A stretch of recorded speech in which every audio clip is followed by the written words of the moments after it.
on Bloomberg Radio. Starting next week on Bloomberg Radio and Television, the world unites to accelerate climate action. Join us from COP27, the UN Climate Change Conference in Sharm el-Sheikh, Egypt. Hear from global leaders working on a greener, more resilient future through clean transportation, renewable energy, and investing in climate technologies.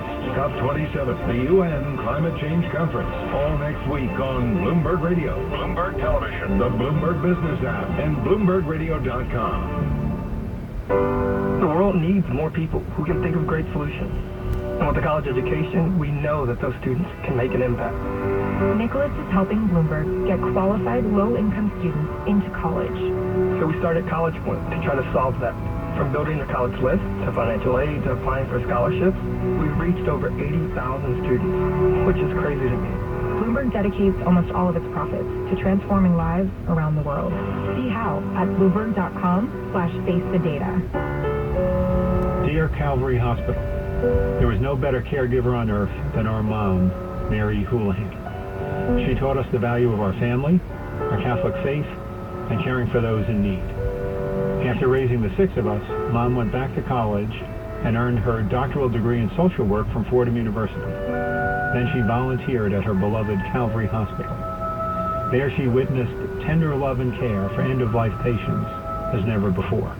During her final days, Calvary was there for her, making Mom's last journey peaceful and pain-free. She received the dignity and compassion she so greatly deserved. God bless you, Calvary Hospital, the Houlihan family. This is Frank Calamari, president of Calvary Hospital. To learn more about our unique Calvary care, call us at 718-518-2000. Calvary Hospital is where life continues. Former New Jersey Governor Tom Kean remains one of the boldest voices on the national stage when it comes to education and the value of public research universities. That's why he's a strong champion for New Jersey Institute of Technology and NJIT's role as an engine for economic growth. NJIT is the kind of place where you see people coming together, students, professors, state, business, and they're coming together to create new technologies. And that's where business is going to combine with industry. That's where a lot of things can happen. It's about science, it's about technology, it's about all these subjects coming together to create the kind of future and create the kind of jobs which this country needs. NJIT, an institution like that, is absolutely essential. I mean, that's where the research is going to be done. That's where these ideas are going to be born. And that's where the discoveries are going to be made. NJIT, New Jersey Institute of Technology. Learn more at njit.edu. Burden LLP Accountants and Advisors presents Industry Chat with Jeff Kovac, partner and head of the Technology and Life Sciences practice. Early to mid-stage technology companies often ask, what is my company worth? While valuing companies at these stages is often an art with little science, valuations are crucial to negotiate with investors, create equity plans for employees, or prepare for a liquidity event. Understanding the factors that impact a valuation better positions executives to maximize value for founders, investors, and employees. Helping clients scale their business and plan for the future is what we do at Burden. If you're a technology company executive, let Burden help you develop innovative solutions to enhance your company's value and fuel its growth. For more industry chat from Burden Accountants and Advisors, visit BurdenLLP.com. That's BERDONLLP.com. Burden Accountants and Advisors. We listen, we solve, we do.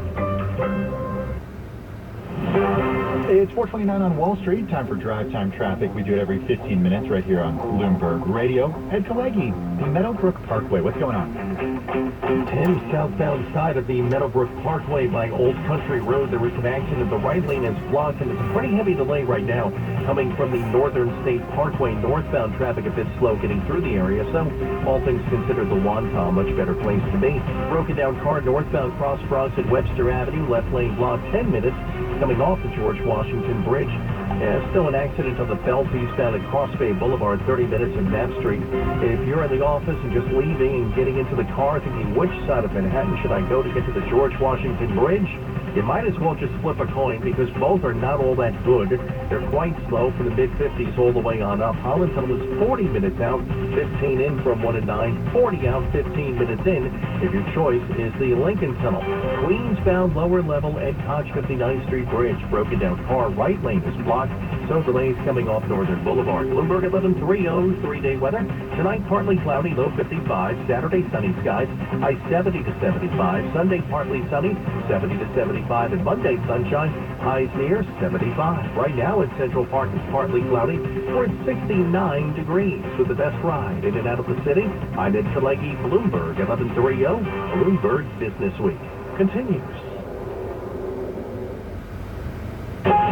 Broadcasting live from the Bloomberg Interactive Broker Studio in New York. Bloomberg 1130. To Washington, D.C. Bloomberg 99.1. To Boston. Bloomberg 106.1. To San Francisco. Bloomberg 960. To the country. Sirius XM Channel 119. And around the globe. The Bloomberg Business app and BloombergRadio.com. This is Bloomberg Business Week. It's Bloomberg Business Week. Tim Stanovic and Katie Grasfeld in for Carol Master, who's on assignment today. In just a few minutes, we are going to be speaking with the founder of Grubhub. We take a startup themes, and this afternoon's final hour of our program, Mike Evans is going to be joining us. He's got a new book out. It's a memoir. It's called Hangry, A Startup Journey. But first, let's get over to Charlie Pellet and give us an update on the rally that we saw today. Hey, Charlie. Indeed, the Dow, the S&P, NASDAQ all ending the Friday session, a jobs Friday with big gains. However, for the week, losing week for the Dow, the S&P, and NASDAQ. On the week, the S&P was down 3.3%. More on the numbers coming up in just a moment. Developing story this Friday, ex-MoviePass CEOs Ted Farnsworth and J. Mitchell Lowe have been charged with fraud by the Justice Department in Florida. So the Dow, the S&P, and NASDAQ all advanced today.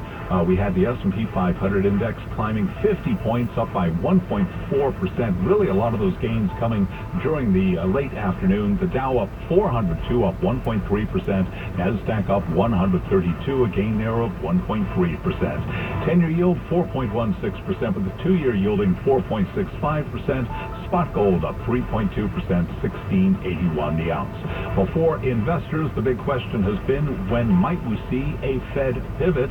And that question today for Alan Zafran, the founding partner and co-CEO at IEQ Capital, who is our guest right here on Bloomberg Business Week. What we are fearful of, and if you're bearish, is that the Fed's only going to pivot when the PMI is the Purchasing Manager Index, which is a broad measure of economic activity. If it were to really plummet, the Fed would have no choice but to do so, and that probably only happens coincidentally with the labor market starting to get out of control.